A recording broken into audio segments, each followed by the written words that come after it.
Сәлеметсің бе?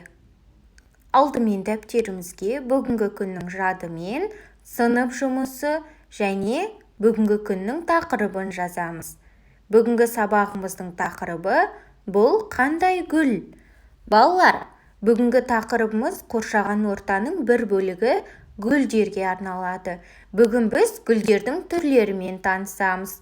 Алдымен жаңа сөздерді қайталайық. Қызғалдақ, тюльпан, бәйшешек, подснежник, раушан, роза. Тюльпан, қызғалдақ, подснежник, бәйшешек, роза, раушан. Қызғалдақ, тюльпан, бәйшешек, подснежник, раушан, роза. Тыңда және қайтала. Бұл қандай гүл? Бұл қызғалдақ. Қызғалдақ қандай гүл? Әдемі гүл. Бұл қандай гүл? Бұл бәйшешек гүлі. Бәйшешектің түсі қандай? Түсі ақ. Бұл қандай гүл?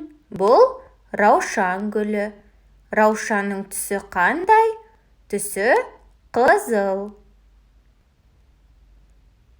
Келесі тапсырма орындаймыз. Бірінші оқимыз. Кәнеки менімен бірге оқыңдар. Әлібек, бұл қандай гүл? Бұл раушан гүлі. Әнел, бәйшешек қандай гүл? Бәйшешек әдемі гүл. Кім гүлге су құяды? Саша гүлге су құяды.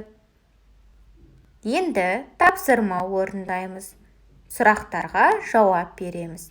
Бірінші сұрақ. Әлібекте қандай гүл бар? Екінші сұрақ. Бәйшешек қандай гүл? Үшінші сұрақ. Кім гүлге су құяды?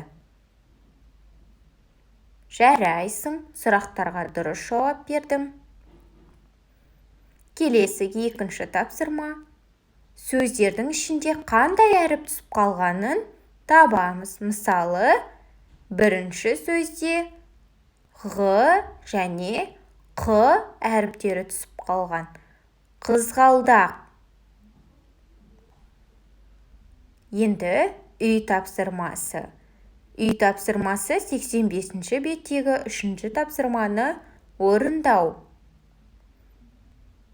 Жарайсыңдар балалар, бүгінгі сабағымыз осымен аяқталды.